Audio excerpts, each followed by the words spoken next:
تو یہاں پر ہمارا آج کا نماز فہمی کورس ڈے 16 اور سبق 16 ہے ہمارا.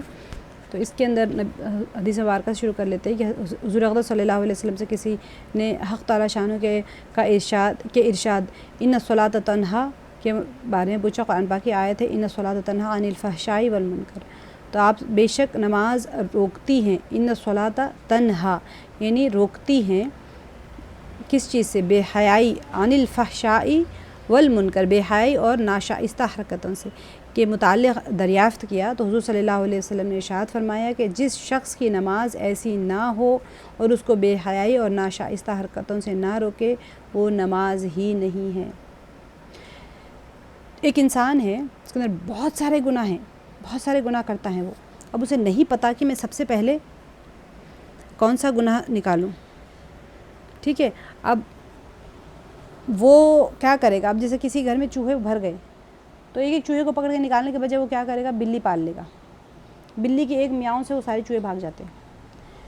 تو ایک انسان میں بہت سارے گناہ ہیں، تو اگر وہ چاہتا ہے کہ وہ سارے گناہ مجھ سے، ایک تو بے حیائی ناشائستہ تمام کاموں میں مبتلا ہے، نماز جب وہ پکڑ لیتا ہے تو نماز اس کو روکتی ہیں ہر بے حیائی اور ناشائستہ حرکتوں سے. ہر بے حیائی کے کام سے اور ناشائستہ حرکتوں سے نماز اس کو روکتی ہے. ٹھیک ہے، یہ اصل چیز ہوتی ہے کہ انسان اگر گناہ سے بچنا چاہتا ہے، وہ چاہتا ہے کہ میں ایک دم تمام چیزوں سے پاک اور منزہ ہو جاؤں، تو پھر وہ سب سے اہم چیز جو اس کو پکڑنا ہے وہ نماز ہے. نماز اگر اس نے مضبوطی سے پکڑ لیا ہے تو پھر وہ ساری چیزوں سے ختم ہو جائے گی.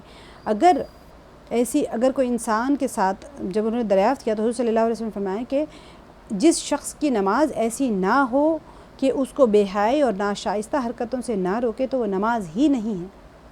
اسی لیے انسان کو سب سے اہم یہ ہے کہ اس کی نماز کو اسے درست کرنا چاہیے.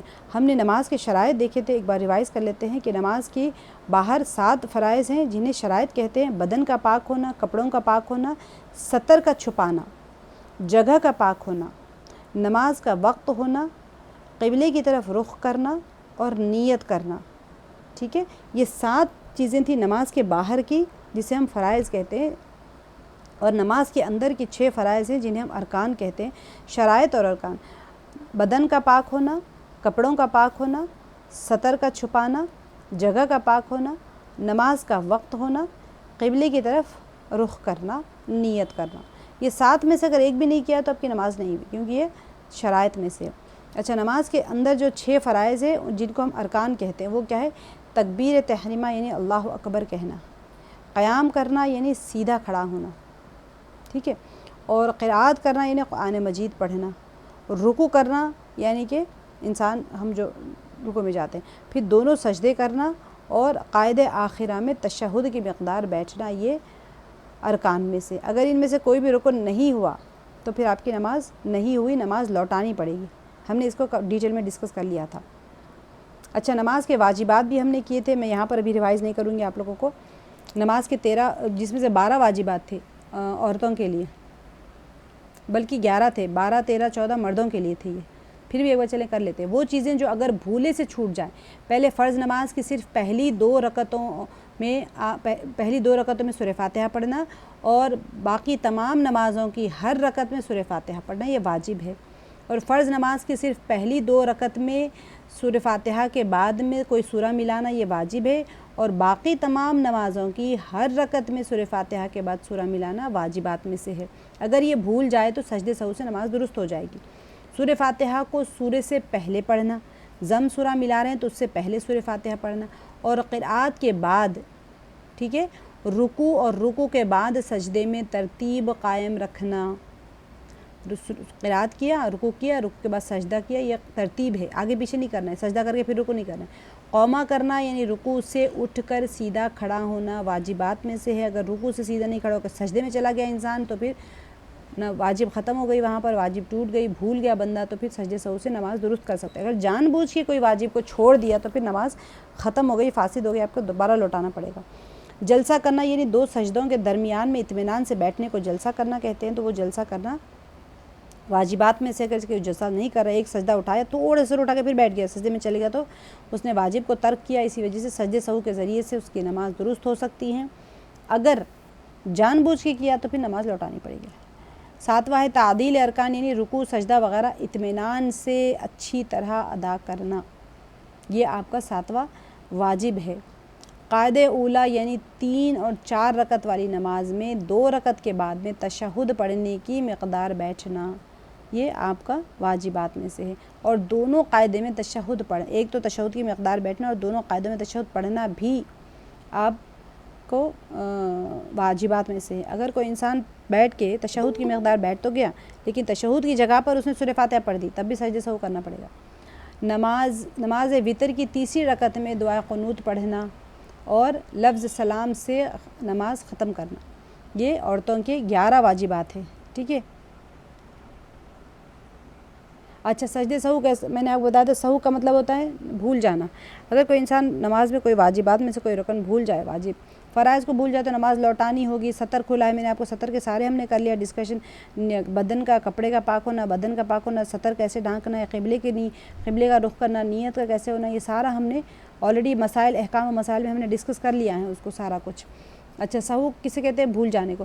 اگر کوئی انسان بھول جائے تو پھر کیا ہے، جب تم میں سے کوئی شخص نماز پڑھنے کھڑا ہوتا ہے تو شیطان اس کے پاس آ کر اس کو شبہ میں ڈال دیتا ہے، حتیٰ کہ اسے پتہ نہیں رہتا کہ اس نے کتنی رکعت نماز پڑھی ہے۔ لہٰذا جب تم میں سے کوئی اس طرح کی بات کو محسوس کرے تو کیا کرے، آخر قاعدے میں تشہد پڑھ کر دائیں طرف سلام پھیرے اور پھر 2 سجدوں کی طرح کر کے اپنی نماز کو مکمل کر لیے۔ آپ کا سجدہ سہو کا طریقہ ہوتا ہے۔ اس کے مسئلے تھے، آپ اس کو دوبارہ سے ایک بار پڑھ سکتے ہیں۔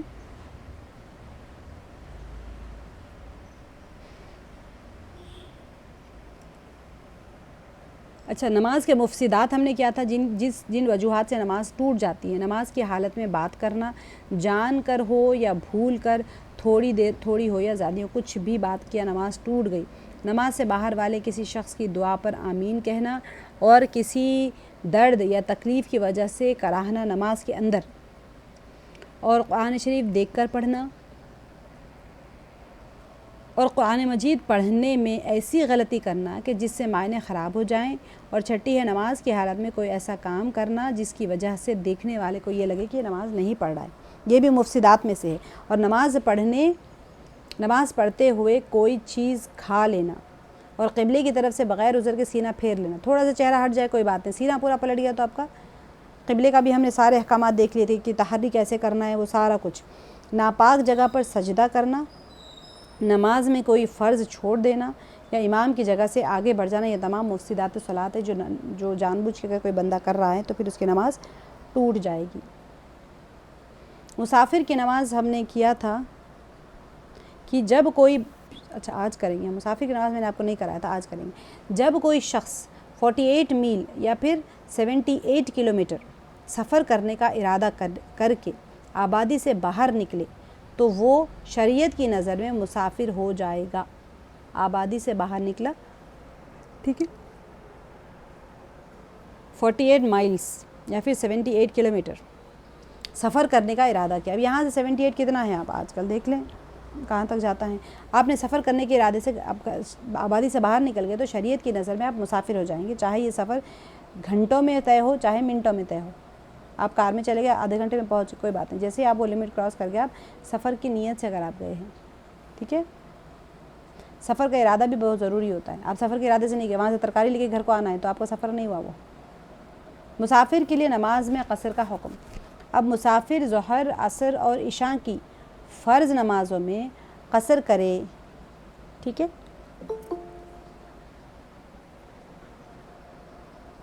ظہر کے 4 رکعت ہے، عصر کے 4 رکعت ہے، عشاء کے 4 رکعت فرض ہے، ٹھیک ہے۔ فجر میں اور مغرب میں قصر نہیں ہوگی۔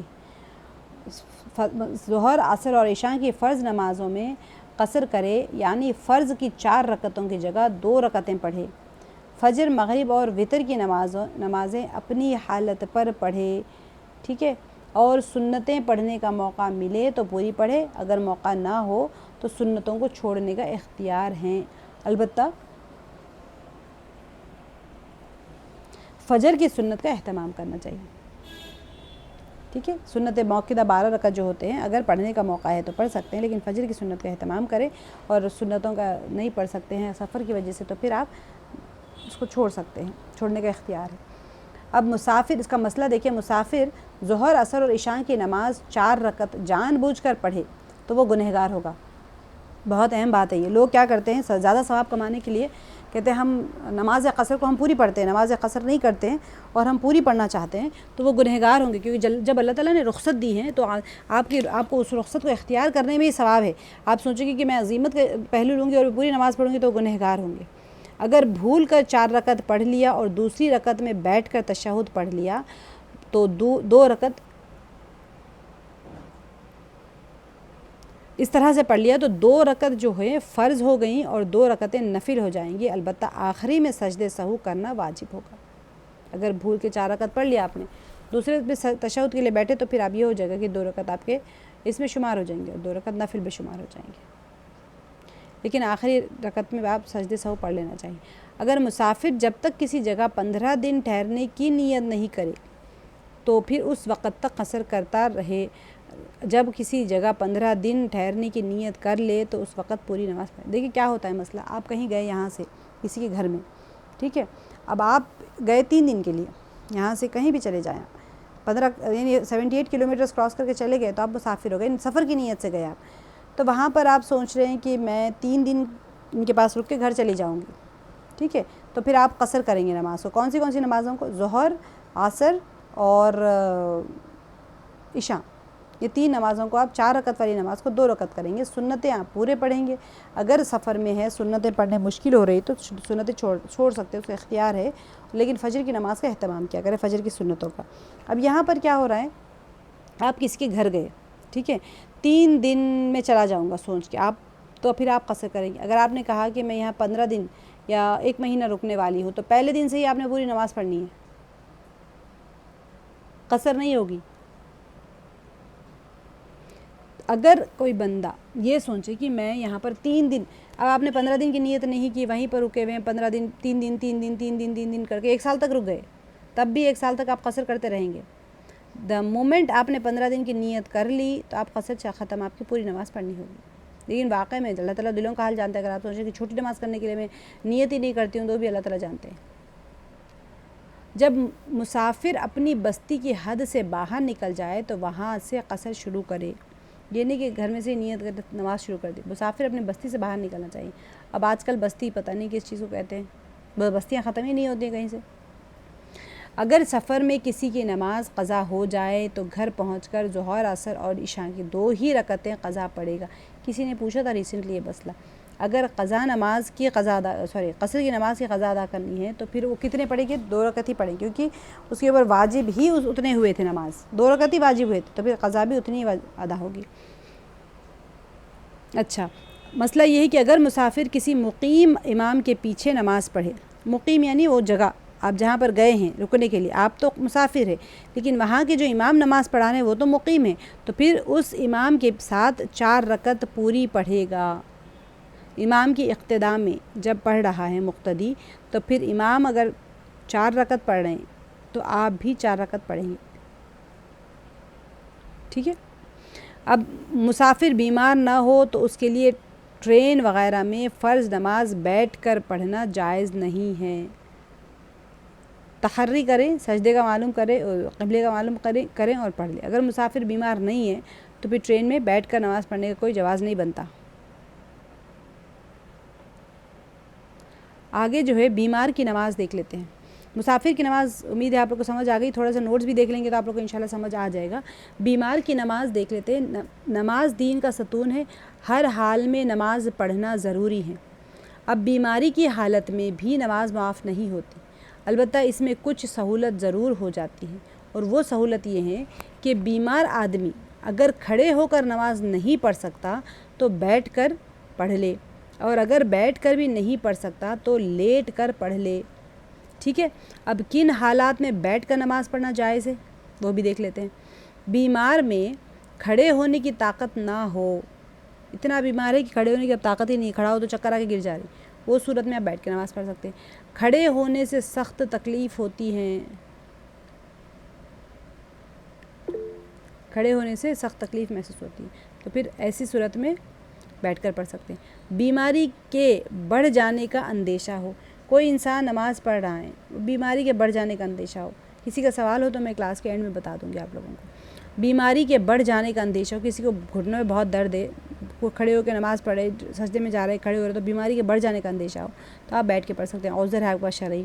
سر میں چکر آ کر گر جانے کا ڈر ہو, ٹھیک ہے, کوئی انسان نماز کے لیے کھڑا ہو تو پھر اس چکر گر جاتی ہے تو پھر وہ بیٹھ کے ہی پڑھ سکتے ہیں.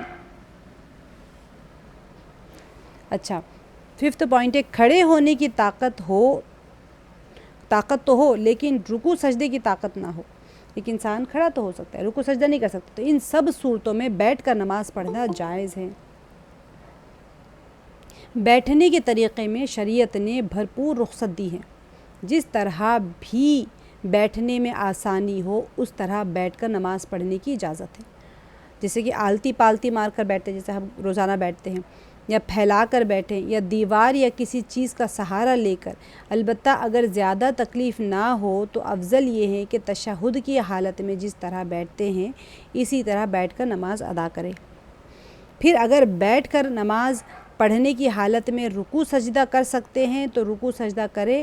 ایسی صورت میں رکوع کا مستحب طریقہ یہ ہے کہ یعنی پیٹھ کے ساتھ سر کو اتنا جھکائیں.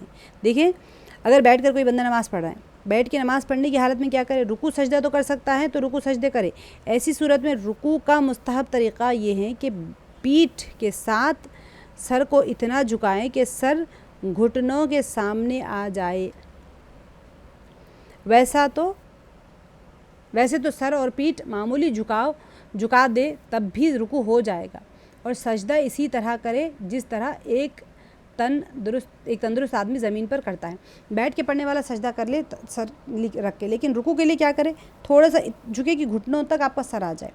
اگر کوئی بندہ سجدہ کر نہیں سکتا مثال کے طور پہ, تو پھر بیٹھ کر رکوع سجدہ نہیں کر سکتا تو رکوع سجدہ اشارے سے کرے. اور اس صورت میں اس بات کا خیال رکھے کہ سجدے کے لیے رکوع سے زیادہ سر کو جھکائے, ورنہ سجدہ ادا نہ ہوگا. تکیے کے اوپر سجدہ نہیں کرنا چاہیے. عموماً لوگ تکیہ رکھتے ہیں اس کے اوپر سجدہ کرتے ہیں, تکیے پہ سجدہ نہیں ہوتا ہے, ٹھیک ہے. چیئر رکھتے ہیں, چیئر کے اوپر سجدہ کرتے ہیں, آپ اشارے سے کریں. کس طرح سے کرنا ہے کہ رکوع کے لیے تھوڑا کم جھکے اور سجدے کے لیے تھوڑا زیادہ جھکائیں. سر جتنا جھک سکتا ہے اتنا جھکائیں, نہیں سو تو پھر رکوع کے لیے بھی نظر سے سجدہ کر سکتے ہیں, نظر کے سے سر جھکا لیں تھوڑا سا, اور تھوڑا زیادہ ہی سر جھکائیں سجدے کے لیے, اور رکوع کے لیے تھوڑا کم جھکائیں بس. اچھا, کن حالات میں لیٹ کر نماز پڑھنا جائز ہے؟ اگر مریض میں بیٹھ کر بھی نماز پڑھنے کی طاقت نہ ہو تو لیٹے لیٹے ہی نماز پڑھ لے. لیٹ کر نماز پڑھنے کی 2 طریقے ہیں.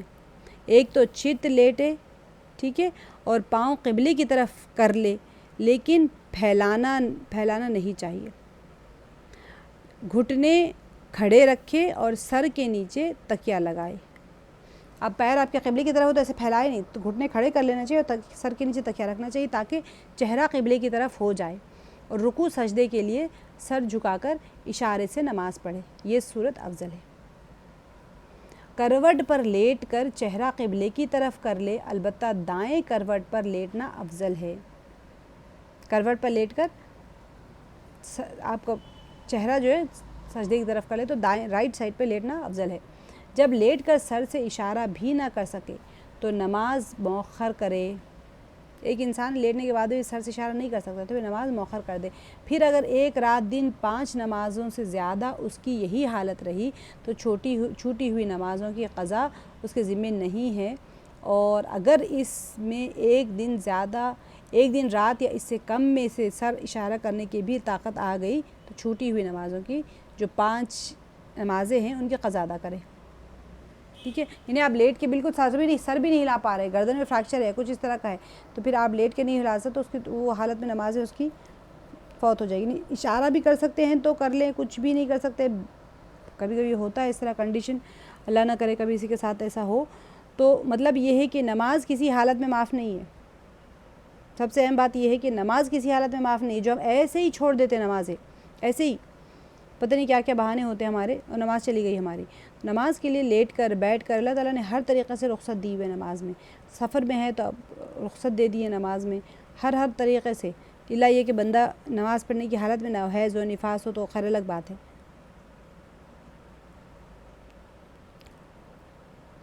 اچھا, آج ہم کریں گے انشاءاللہ تشہد, التحیات, ٹھیک ہے. تشہد ترجمے کے ساتھ میں دیکھتے ہیں۔ التحیات، التحیات، یہاں پر التحیہ، یہاں پر دیکھیں تشہد یہ تشدید ہے، التحیات، سبھی قولی عبادتیں للہ، قولی یعنی جو تعریف کی جاتی ہیں بول کے، ٹھیک ہے، للہ اللہ کے لیے ہے، والصلوات اور سبھی بدنی عبادتیں، بول کے کیا کی جا سکتی ہے، قولی عبادتیں کیا ہوتی ہیں، قرآن پڑھنا ہے، ذکر کرنا ہے، اور جتنی چیزیں امر بالمعروف کے آپ زبان کے ذریعے کر سکتے ہیں وہ سارے قولی عبادتیں ہیں، للہ اللہ کے لیے ہے، والصلوات اور سبھی بدنی عبادتیں، والطیبات اور سبھی مالی عبادتیں، عبادتیں تین قسم کی ہوتی ہیں، قولی، بدنی اور مالی عبادتیں، ٹھیک ہے، تو اللہ سبحانہ وتعالیٰ کے لیے سبھی قولی عبادتیں اللہ کے لیے ہیں، اور سبھی بدنی عبادتیں، والصلوات اور بدنی عبادتیں، والطیبات اور مالی عبادتیں، صلاۃ جو ہوتی ہے نماز کو صلوات بھی کہتے ہیں، صلاۃ نماز کو بھی کہتے ہیں، دعا ہے اصل میں، صلاۃ یعنی دعا کہتے ہیں، تو اب نماز ایک باڈی کی ایک وہ ہے نا، جسم کی ایک مشق ہے، اور بہت ساری جیسے آپ حج کر رہے ہیں، روزہ رکھ رہے ہیں، یہ ساری چیزیں آپ بدنی عبادتیں ہوتی ہیں، قولی عبادتیں ہوتی ہیں، ذکر ہے، قرآن ہے، امر بالمعروف اور نہی عن المنکر ہے، لوگوں کو اچھی بات کی تلقین کرنا، یہ ساری قولی عبادتیں ہوتی ہیں، مالی عبادتیں زکوٰۃ، صدقہ، فطرہ، اللہ کے لیے خرچ کرنا، یہ ساری چیزیں، عشر دینا، یہ سب مالی عبادتیں ہیں۔ تو کیا ہے التحیات میں شروع، التحیات للہ، اب ایسے بھی ہو سکتا ہے التحیات والصلوات والطیبات للہ، ایسے بھی بول سکتے تھے، لیکن اللہ سبحانہ تعالیٰ نے ایسے سکھایا ہے، التحیات للہ والصلوات والطیبات، یہ ساری چیزیں واو کے عطف کے ساتھ میں ہے کہ اللہ کے لیے ہے بس۔ السلام علیکہ، سلام ہو آپ پر، علیکہ آپ پر، اس کے لفظی ترجمے کو یاد بہت اچھے طریقے سے، التحیات للہ اللہ کے لیے، والصلوات والطیبات، السلام علیکہ سلام ہو آپ پر، ایھا النبی اے نبی صلی اللہ علیہ وسلم، ورحمۃ اللہ اور اللہ کی رحمت ہو، وبرکاتہ اور برکتیں اس کی، یعنی سلام نبی پاک صلی اللہ علیہ وسلم سلام بھیج جا رہے ہیں کہ السلام علیکہ ایھا النبی ورحمۃ اللہ وبرکاتہ، تمام رحمتیں اور برکتیں آپ کے لیے ہے۔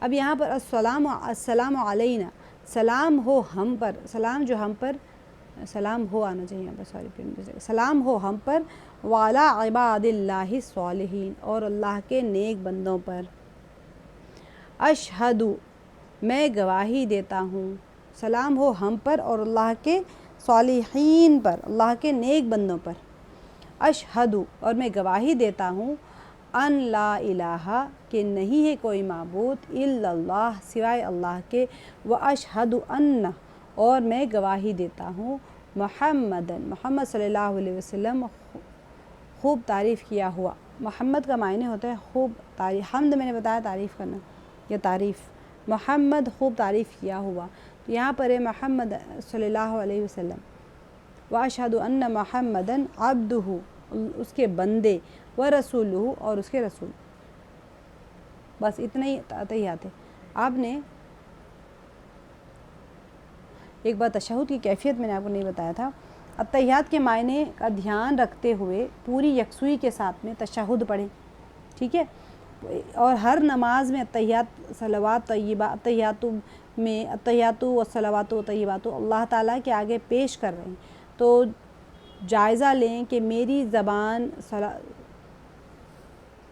زبان، میری صلاحیتیں، میرا پیسہ سب کہاں اور کیسے استعمال ہو رہے ہیں، کیونکہ اللہ سبحانہ وتعالیٰ نے فرما دیا نا، التحیات والصلوات والطیبات، قولی عبادتیں، والصلوات بدنی عبادتیں، والطیبات اور مالی عبادتیں سب اللہ کے لیے، للہ، آگے پیچھے الفاظ ہیں لیکن کس کے لیے ہے، اللہ کے لیے ہے، تو اس کا کیفیت کیا ہونی چاہیے کہ میں اپنی صلاحیتوں پہ غور کروں کہ میری زبان، میری صلاحیتیں، میرے پیسہ کہاں لگ رہا ہے اور کیسے استعمال ہو رہا ہے، کیا میں اپنی زبان کو لائانی باتوں میں استعمال کر رہی ہوں، ادھر ادھر کی باتوں میں، یا میں اللہ کے ذکر میں استعمال کر رہی ہوں، اور میں اپنے بدن کو آرام دے رہی ہوں، اس کو خوب سلا کے صاف ستھرا پاؤڈر لپسٹک لگا کے میں اچھے کپڑے سے آراستہ کر کے رکھ رہی ہوں، عبادتوں میں بھی لگا رہی ہوں، لوگوں کی خدمت میں اور اللہ کی عبادت میں اور اللہ کی اطاعت میں اور روزے رکھنے میں اور عبادتوں میں مشقتوں میں لگا رہی ہوں، یا پھر اس کو آرام دے کے قبر کے لیے کتنے کیڑے مکوڑوں کے لیے خوب تیار کر رہے ہیں، تو وہ کر رہے ہیں، اور طیباتوں میں مالی عبادتیں میری کہاں خرچ، میرا پیسہ کہاں خرچ ہو رہا ہے، کیا میں اس کو اللہ کے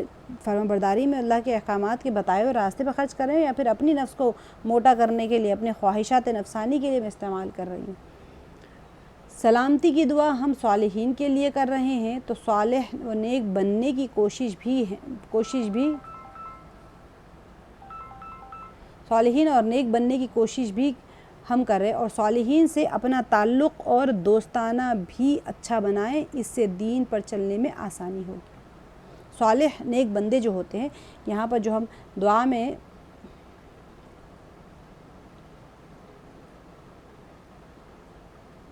السلام علینا علی عباد اللہ صالحین کہا ہم نے، سلام ہو ہم پر اور اللہ کے نیک بندوں پر۔ تو ہم جب سلامتی بھیج رہے ہیں نیک بندوں پر، تو پھر یہ ہے کہ ہم نیک بندوں کی صحبت بھی اختیار کر رہے ہیں۔ ہماری جو نیت ہوتی ہے اس وقت میں، ہماری کیفیت ہونی چاہیے وہ یہی ہے کہ ہم دعا بھی کریں کہ ہم اللہ سبحانہ وتعالیٰ سلامتی بھی ہم ان پہ بھیج رہے ہیں، اللہ تعالیٰ ہمیں صالح بندوں میں شمار بھی کرے، ان کی صحبت بھی اختیار کرے، اور ان کی طرح بننے کی ہمیں توفیق بھی دے۔ اور ہم پھر اس کے بعد میں کہہ رہے ہیں کہ میں گواہی دیتا ہوں، اشہد، یا میں گواہی دیتی ہوں، اشہد اللہ الہ الا اللہ و اشہد ان محمدً عبدہ و رسول، میں گواہی دیتا ہوں کہ اللہ کے سوا اللہ الہ، کہ نہیں ہے کوئی معبود الا اللہ، سوائے اللہ کے، و اشہد ان، اور میں گواہی دیتا ہوں کہ بے شک محمد صلی اللہ علیہ وسلم عبدہ و رسولہ، اللہ کے بندے اور رسول ہے۔ ٹھیک ہے، یہ ہماری تھی تشہد کی کیفیت اور تشہد۔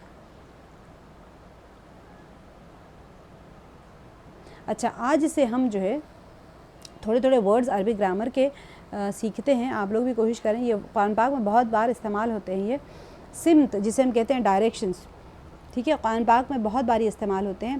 بینا یدئی، سامنے یا آگے۔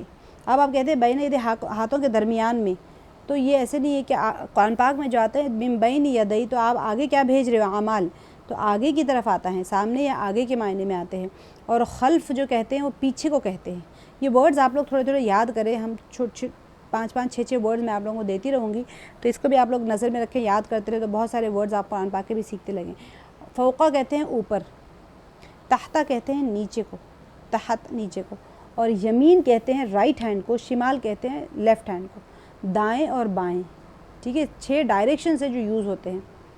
اب یہ ڈائریکشنز کو لے کے ہم ضمیر اس کے ساتھ اٹیچ کریں گے، تو آپ دیکھیں گے انشاءاللہ آگے کے اسباق میں کیسے ضمیروں کو اٹیچ کر کے ہم تھوڑا آپ کو گرامر دیکھیں گے کہ کیسے ہم کسے کہتے ہیں، ہما کیسے کہتے ہیں، ہو ہما ہم، کا کما کن، یہ ساری تھوڑا سیکھیں گے تو آپ کو انشاءاللہ ورڈز جو بار استعمال ہوتے ہیں وہ آپ کو تھوڑی گرپ آ جائے گی۔ بینا یدئی، سامنے یا آگے، خلفہ پیچھے، فوقہ اوپر، تحتہ نیچے، یمین دائیں اور شمال بائیں۔ ٹھیک ہے، جو قرآن کریم میں کثرت سے استعمال ہوئی ہیں۔ اگر میں آپ اسی کاؤنٹ دوں گی، بہت 100 میں استعمال ہوتے ہیں، کہ 600 500 اس طرح استعمال ہوتے ہیں۔ جہاں کہیں بھی استعمال ہوگا آپ کو یہ سمجھ آتا چلا جائے گا کہ یہ تختہ پڑھے تھے ہم وہاں پر۔ اچھا، یہاں پر احکام و مسائل میں دیکھ لیتے ہیں، کیا قبلے کی تعین میں غیر مسلم کا قول معتبر ہے؟ ہم پیچھے سے کرتے آ رہے تھے، قبلہ کا تعین جب ہم کر رہے ہیں تو کیسے کرنا چاہیے؟ تحری کرنا چاہیے؟ اگر تحری کرنے سے بغیر تحری کرے کہ ہم نے نماز پڑھ لی اور بعد میں پتہ چلا کہ قبلے کا رخ یہ ہے، اگر صحیح ہے تو ٹھیک ہے، غلط ہے تو دوبارہ پڑھنی پڑے گی۔ اگر آپ نے تحری کر کے نماز پڑھی تھی، تب آپ کو بعد میں پتہ چلا کہ ارے یہ قبلے کا رخ صحیح نہیں تھا، تو پھر کوئی بات نہیں، آپ کی نماز ہو جائے گی۔ ایسے ہی یہاں پر دیکھیے گی کہ کیا قبلے کی تعین میں غیر مسلم کا قول معتبر ہے کیا؟ اگر کوئی ایسی جگہ ہو جہاں یہ پتہ ہی نہ چلے کہ قبلہ کس سمت میں ہے، یعنی کہ مثلاً یہ معلوم نہ ہو کہ یہاں سے قبلہ مشرق کی جانب ہے یا مغرب کی، تو اگر کوئی غیر مسلم آپ کو نہیں پتہ ہے اب ایسٹ میں ہے یا ویسٹ میں ہے، تو یعنی کوئی ایسی کنٹری میں چلے گئے آپ جہاں اب انڈیا ہے مثال کے طور، آپ کو تو پتہ ہے انڈیا سے ویسٹ میں ہے، تو ویسٹ آپ تحری کر لیں گے کہ سورج کدھر سے نکلا کدھر ڈوبا۔ اب آپ کو ایک ایسی کنٹری میں جہاں آپ کو یہ نہیں پتہ کہ اب یہ قبلہ کس رخ میں، ایسٹ میں ہے، ویسٹ میں ہے، نارتھ میں ہے، ساؤتھ میں، سعودی عرب کس طرف رخ کر رہا ہے وہ کنٹری کے، تو آپ کو نہیں پتہ ہے، تو اگر کوئی غیر مسلم ایسی جگہ قبلے کی سمت بتائے تو محض اس کی خبر کا اعتبار نہ ہوگا جب تک کہ قرائن سے اس کی تصدیق نہ ہو جائے۔ یعنی کہ اگر کوئی بتا دے آپ کو کہ ہاں یہ ڈائریکشن، تو پھر آپ صرف اس کے کہنے پہ نہیں مان لیں گے بات کو، آپ دوسرے سورسز اینڈ ریسورسز بھی دیکھیں گے کہ ارے بھائی یہ صحیح بول رہا ہے یا ٹالی کر رہا ہے، نہیں، اس کی بات کو مانیں گے نہیں، بلکہ آپ اپنے دوسرے قرائن سے بھی آپ اس کا وہ کر لیں گے، پتہ کر لیں گے۔ اور اگر ایسی جگہ ہے جہاں اتنا تو معلوم ہے کہ قبلہ یہاں مثلاً جانب مغرب ہیں، مگر یہ معلوم نہیں کہ مغرب کدھر ہے، تو مغرب کا رخ جاننے کے لیے کسی غیر مسلم سے بھی تحقیق کی جا سکتی ہے۔ محض رخ بتانے میں اس کی خبر معتبر ہوگی جبکہ اس کی سچائی کا غالب گمان ہو جائے۔ اہم چیز ہے بہت، کہ اگر آپ کہیں ایسی جگہ پر ہے جہاں پر آپ کو قبلے کا رخ پتہ ہے ویسٹ، لیکن آپ کو یہ نہیں پتہ کہ ویسٹ کدھر ہے، تو آپ کسی نے بتا دیا ویسٹ ادھر ہے تو پھر آپ اس کی بات مان سکتے ہیں۔ لیکن اگر آپ کو ایسی کنٹری میں ہے جہاں پر آپ کو یہی نہیں پتہ کہ قبلہ کس ڈائریکشن میں، تو پھر آپ اگر کوئی کافر کہہ دے یہ ڈائریکشن میں ہے تو پھر آپ جو ہے محض اس کی بات کے اوپر یقین کر کے نہیں کر لیں گے، آپ بھی اپنی تحقیق کریں گے۔ اچھا، ہندوستان اور پاکستان میں قبلہ کا صحیح رخ جاننے کا آسان طریقہ کیا ہے؟ برصغیر ہندو پاکستان میں اور اس سے جانب مشرق میں واقع تمام علاقے جات میں سمت قبلہ معلوم کرنے کا آسان اور محتاط طریقہ یہ ہے کہ گرمی کے سب سے بڑے دن، اب دیکھیں آپ کو ویسٹ تو پتہ چل گیا، ٹھیک ہے، لیکن اینگل نہیں پتہ آپ کو، پورے کا پورا انڈیا پاکستان سے آپ کو کوئی نہ کوئی اینگل تھوڑا بہت چینج ہوگا نا، تو کیسے ہوگا وہ دیکھنا ہے۔ تو گرمی کے سب سے بڑے دن کب آتا ہے؟ 22 جون کو گرمی کا سب سے بڑا دن، اور موسم سردی کا سب سے چھوٹا دن 22 سپٹمبر کو ہوتا ہے۔ ونٹر سولسٹس اور سمر سولسٹس اس کو کہا جاتا ہے۔ تو 22 جون اور 22 ستمبر سورج غروب ہونے کی جگہ دیکھ لیں کہاں پر سورج غروب ہو رہا ہے، ٹھیک ہے۔ اب قبلہ ان دونوں مقامات کے درمیان ہوگا، ٹھیک ہے۔ کب یہ برصغیر ہندو پاکستان انڈیا پاکستان کے میں قبلے کا صحیح رخ کیسے نکالنا ہے، یہ ہے اصل۔ سمر سولسٹس 22 جون، ونٹر سولسٹس 22 سپٹمبر، اس کو دیکھیں کہاں سے نکل رہا ہے، اس کے دونوں کے درمیان میں آپ کا قبلہ ہوگا۔ اچھا، فرض نمازوں میں استقبال قبلے سے عاجز رہ جانے والے کا حکم۔ اب دیکھیں اگر کوئی شخص ایک اس کے پاس کوئی ایکسکیوز ہے جس کی وجہ سے قبلہ کا جو رخ ہے وہ نماز پڑھنے سے قبلہ رخ نماز پڑھنا نہیں پڑھ سکتا، کوئی نہ کوئی ریزن ہے اس کے لیے، تو اس سے استقبال قبلے کی شرط ساقط ہو جاتی ہیں اور وہ حسب سہولت کسی طرف بھی رخ کر کے نماز پڑھ سکتا ہے۔ جیسے کہ معقول عذر کون سے مریض اتنا کمزور ہے کہ وہ خود قبلہ رخ نہیں ہو سکتا اور اس کا کوئی تیماردار بھی نہیں ہے جو اسے قبلہ رخ کر سکے، ہاسپٹل کے بیڈ میں ہیں آپ، ICU کے بیڈ میں، آپ کو نہیں پتہ، آپ کو کوئی ٹرن بھی نہیں کر سکتا، آپ کچھ بھی نہیں کر سکتا، تو پھر یہ آپ کے پاس کیا ہے، شخص اس کے پاس عذر ہے جس کی وجہ سے وہ قبلہ رخ نماز پڑھنے سے مجبور ہے، تو اس سے استقبال قبلہ کی شرط ساقط ہو جاتی ہے۔ استقبال قبلہ یعنی آپ کو چہرہ قبلے کی طرف ہونا چاہیے، وہ آپ کے پاس سے وہ شرط ختم ہو گئی۔ اب آپ کے پاس کوئی ہے نہیں، مریض اتنا کمزور ہے کہ وہ خود قبلے کے رخ نہیں کر سکتا اور اس کے پاس کوئی تیماردار بھی نہیں ہے جو کہ ایسا کرے، تو اس کے اوپر وہ قبلہ رخ یعنی نہیں کر سکتا، جو قبلہ رخ نہیں کر سکتا تو پھر اس کے لیے معاف ہے، وہ پڑھ سکتا ہے کدھر بھی کر کے۔ قبلہ رخ نماز پڑھنے میں جانی یا مالی نقصان کا شدید خطرہ ہو، اب نہیں پتہ، اب بس کچھ ایسا ہو، کنڈیشن کبھی ایسی ہو جاتی ہے کہ آپ وہاں پلٹ کے پڑھیں گے تو مثال کے طور پہ آپ کو جانی مالی نقصان ہونے کا ڈر ہے، تو پھر آپ کے اوپر سے وہ جو حق ہے وہ یعنی قبلے کی طرف رخ کرنا ہے، وہ پھر آپ کے اوپر ساقط ہو جاتا ہے۔ آدمی سواری پر سوار ہو اور نیچے زمین پر کیچڑ ہی کیچڑ ہو، کوئی پاک جگہ نماز کے لیے میسر نہ ہو، تو ایسی صورت میں بھی آپ پڑھ سکتے۔ سواری سے اتر کر چڑھنے کی قدرت نہ ہو، چاہے اپنی کمزوری کی وجہ سے ہو یا سواری کی سرکش ہو جانے کی وجہ سے، آپ قبلے پر بیٹھے ہوئے، سواری بیٹھے ہوئے، عصر کی نماز ہو رہی ہے، آپ سواری بیٹھ کے پڑھ سکتے ہیں نماز۔ مسافر سواری رکوانے پر قادر نہ ہو اور نماز کا وقت نکلا جا رہا ہو، ٹھیک ہے، گاڑی نہیں رکا سکتا، گاڑی تو آپ چھوڑ دیں، یہ تو گھوڑے اونٹوں کی بات ہو رہی ہے۔ سواری روک کر نماز پڑھنے میں بقیہ قافلہ والوں سے بچھڑ کر اکیلے رہ جانے کا خطرہ ہو، ٹھیک ہے۔ اب ٹرین میں آپ پڑھ سکتے ہیں آرام سے، قبلے کی طرف معلوم کریں، قبلے کی طرف تحری کر کے آرام سے زمین پہ پڑھ سکتے ہیں نماز، یہ ان کے لیے نہیں ہے، یہ گھوڑا اونٹوں والوں کے لیے ہے۔ یہ پتہ نہیں کوئی ایسی سواری بھی ہوگی بعد میں آ کے جس کے اوپر سے یہ سارے مسائل ہوتے ہوں گے۔ اچھا، سواری پر نفل نماز پڑھنے والے کے لیے رخصت۔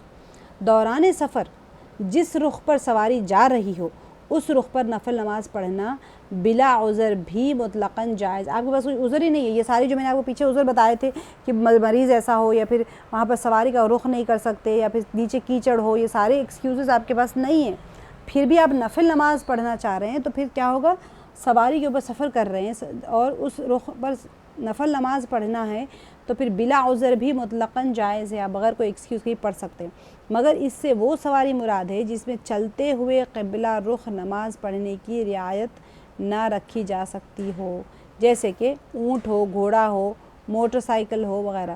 لیکن اگر سواری وسیع ہو جیسے کہ ریل ہو، ہوائی جہاز ہو، بس وہ وغیرہ، تو اس میں نماز نفل کے لیے بھی قبلہ رخ ہونا ضروری ہوگا، ٹھیک ہے، کیونکہ یہ بڑی سواریاں کشتیوں کے حکم میں ہیں اور ان میں قبلہ کا لحاظ رکھا جاتا ہے، ٹھیک ہے۔